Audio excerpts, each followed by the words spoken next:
Hi, it's Angela, and today I want to review and discuss Brave New World. And it's going to probably have spoilers in it because I can't really accurately review this book without going into why I did or did not like it. I will try to be vague, but this book came out in the 30s, so if you haven't read it already, get on that if you really want to. But yeah, I will say I was not that impressed. Probably by the time I post this, I will have had my spoiler-free Goodreads and Bookstagram reviews up, so you can check those out if you just want to know my actual number. I'm waffling on what I will be giving it. It's either a 2 or a 3. And so yeah, let's just get into it and figure out why I didn't like this as much as I wanted to. So when I read a book, if it meets my expectations, and say it was just like a book that I wanted to experience, then that's like a 4. If it exceeds my expectation, an obvious 5.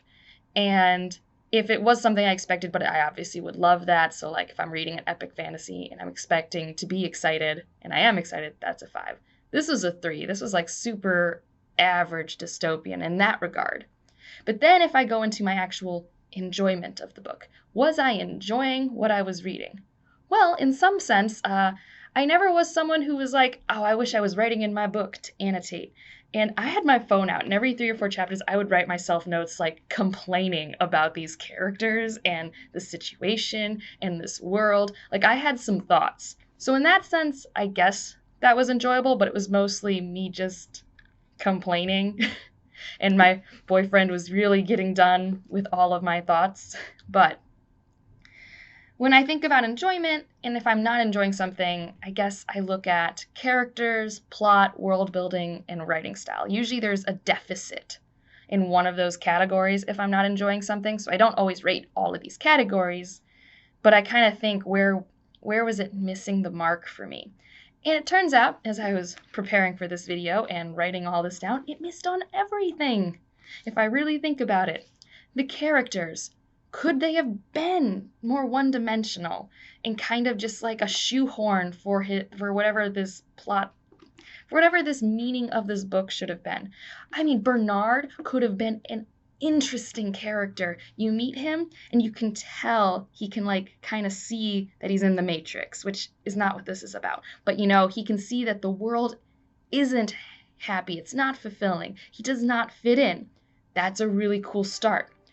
It turns out he just wants friends, which is fine, but once he gets some notoriety or fame because he brings this character into this civilization who had never been there before, he's just suddenly like, oh, yay, I am famous now, and I don't care. Like, he's so superficial.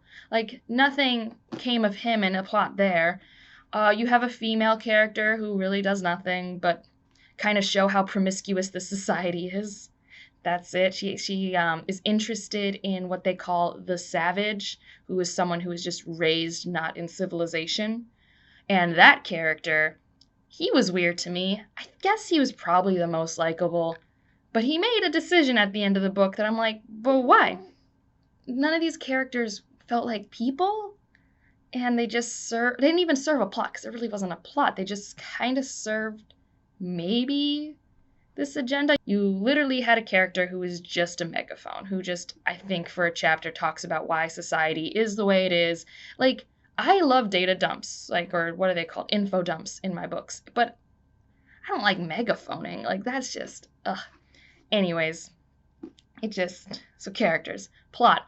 I'm like I said, I'm trying not to spoil anything, but honestly, there's so little plot. I was not intrigued. There came a point, I think, when I had 30 or 40 pages left, I'm like, well, what's happening now? Like, what are we doing? And it was literally just, like, the author megaphoning. Well, that wasn't great. That's boring. And then the world is probably the best part for me, even though I'd still say it's only an average world. It was fine. I mean, the world was good. I could see it. It was very classic. I had really minimal qualms with the world, except, Lord, did we talk about sex a lot? And I'm not a prude. I don't mind sex scenes. I don't mind mentioning sex. But this is a 230-page book, and I swear every 20 pages this was being brought up because the whole point of this world is that you never hold back. Everyone is everyone else's. You're not monogamous. You like are supposed to have sex with many people often. You're not supposed to hold back your inhibitions. And I'm just like, fine, but why is this a centerpiece of this book? Like, I think it should be mentioned if that's a part of the world, but that was more part of the plot than anything else. And all it made me think of was this guy maybe just like it was the 1930s and it was just a repressive time maybe for him. I don't know. Because I just didn't understand that prevalence. And I felt like there were some holes in it. So they kept Native American reservations, which, boy, was that badly represented. But we'll just pass over that and say it was the 30s and like white people hated everyone, but more blatantly back then. And why did they keep it? They never told us why it still existed.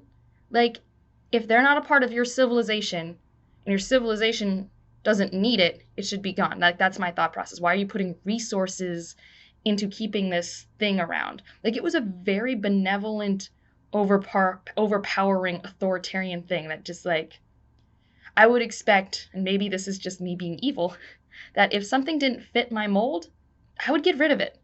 So if my thing is everyone needs to be raised and follow civilization's mantras, get brainwashed as kids, okay, if they don't follow that, be gone. They also had these things called islands. So if you were like Bernard and maybe woke up too much, they would send you to an island. Well, why would you do that? Why not just kill them? And maybe they do and we just don't see that. I didn't understand why resources are being spent in this way. And maybe it's just the reflection of the times, or just me reading so many dystopians where they just kill to solve their problems. So that didn't bother me. I just didn't understand why resources of this civilization was spent in that way. But overall, the world wasn't horrendous. I just didn't like this author's voice. I didn't like how he perceived women, people of color. I didn't like his ideas. I don't know. It wasn't a unique idea now. I mean, maybe back then, but the idea that to be happy you must suffer, like, that's classic.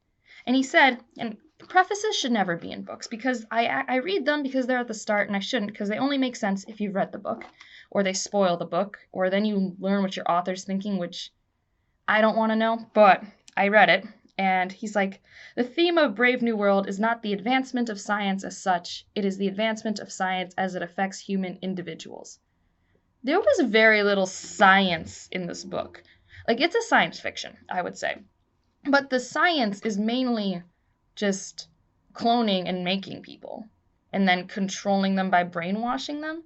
But I would say, and maybe this is more or less me being angry about the book and more a sign of our times, that how I think science is affecting us today is more how we're in our devices. It's more how it affects community. It's just completely different than this idea of science could just allow for this type of society to crop up. Like, I don't know. I wish I had liked this book because I like classic dystopians. I like classic sci-fi.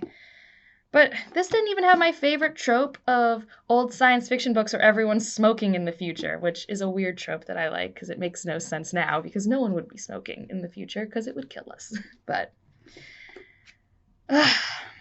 Brave New World. If you haven't read it, I really think you can skip it, or just read The Giver, or if you want a classic Fahrenheit 4, anything. I just didn't like this, and he seems like he doesn't seem like he was a great guy when he was alive to minorities or anything. And maybe I'm just wrong about that, but he even made, like, their classes of people, like, the Epsilons were obviously brown and black. Like, the one funny thing, if you've made it this far, is I was telling my boyfriend, like, this is like existential smut. Like, what is happening? He's like, dude thought with his dick and wrote a classic that spoke to 20-year-old Ryan. And I think that's funny. I think it's a funny line. But man, well, who knows how often I'll do reviews. I just had a lot of thoughts on this one. If you've made it this far, thanks. If you've read it, let me know why you liked it or didn't like it. Obviously, books are very personal experiences. I'm not saying this is the worst book ever. I just think it missed a lot of things for me. And so yeah, comment. If you like my bookish content, feel free to subscribe and just have a great day.